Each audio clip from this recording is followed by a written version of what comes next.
โ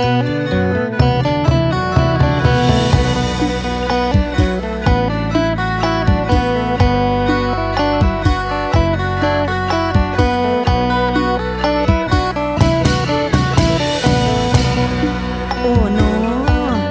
ยิ่งไส้นี่มีมากคูโลคนหักยกย่องแท้ไส้นั้นลื่นยิ่งแต่ว่าความจริงนั้นในขอพุทธายิ่งอาจมีปัญญาทอเทียมไส้ใดอุปมาไว้ในโลกเขาขามสาวห้ามมีปัญญาก็หากเป็นปัณฑิตใด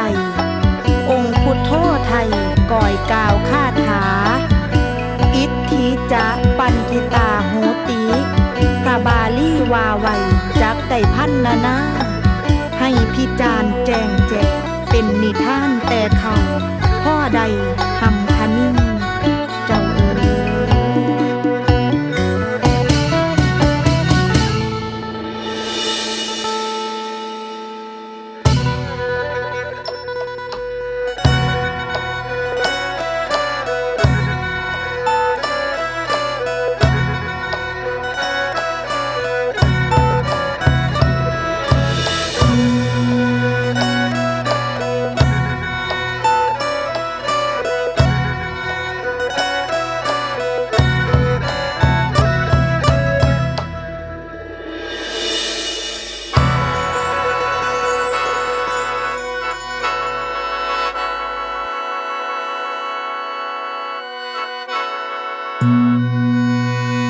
ฉันขอนบนอบนิ้ว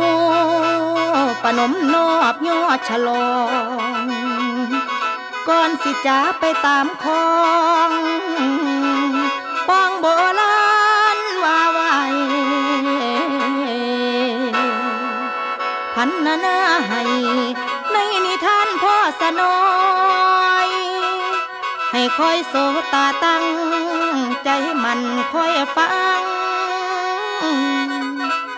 ตั้งแต่ขังเมืองใหญ่นครทองฝูงประชาทั้งพอง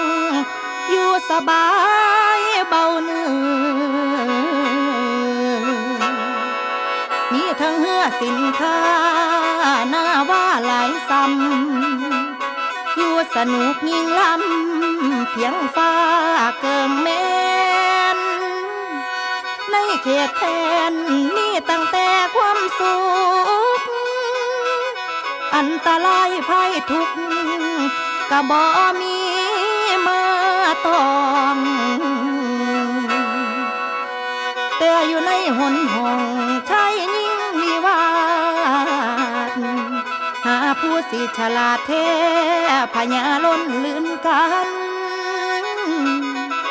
องค์พญาวานั้นบัญชาการตัดสั่งให้สองฝ่ายแปลงสร้างภาษาทไว้ใส่เมือง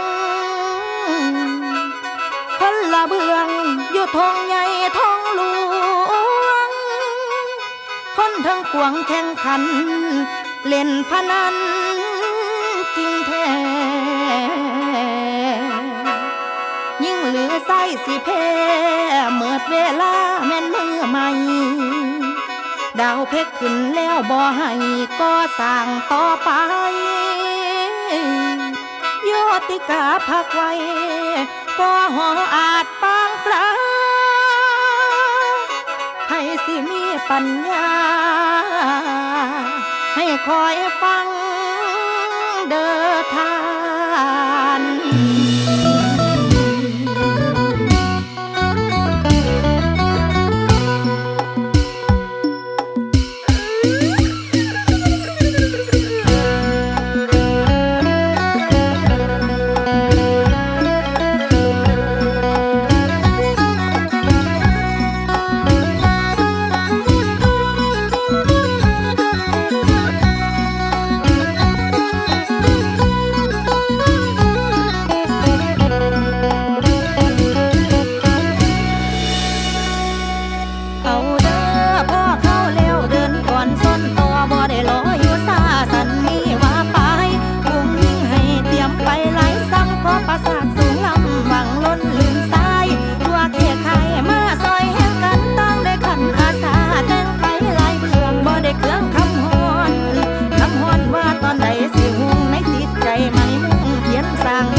ปัญญามากหลายคิดคนอุบายหลอกให้ตายใจ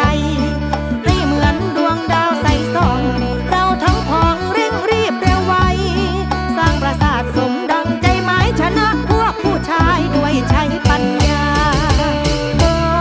ได้สาเอาคมไฟส่องใส่ทั้งพ้องหูทั้งสำคัญไว้ว่าดาวเลยบ่เฝ้าเศร้าอยู่ตีขาพากันนิดท่านอนบ่อ่อนซ่อนพอน้อยดาวเพ่งคอยเวลาใกล้หุงปราสาทยิ่งใหญ่สูงสำเร็จตามมาไว้ใจซอยสิบบาทของใส่นั้นเลยบ่ได้สั่งก็เอาแต่พอเท่านั้นยอมแพ้แก่เขา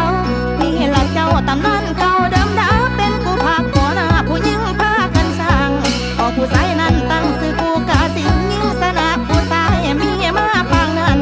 โจบทบันคำก่อนไว้ก่อนให้สั่งบอนเอาไว้คนนั้นพอการเหลือกว่านั้นปัญญากะแก้ใส่อุบายซอยแก้การได้สุขายคงเอาไว้ในท่านเก่าเดิมดาโยติกาโซพันตาตอ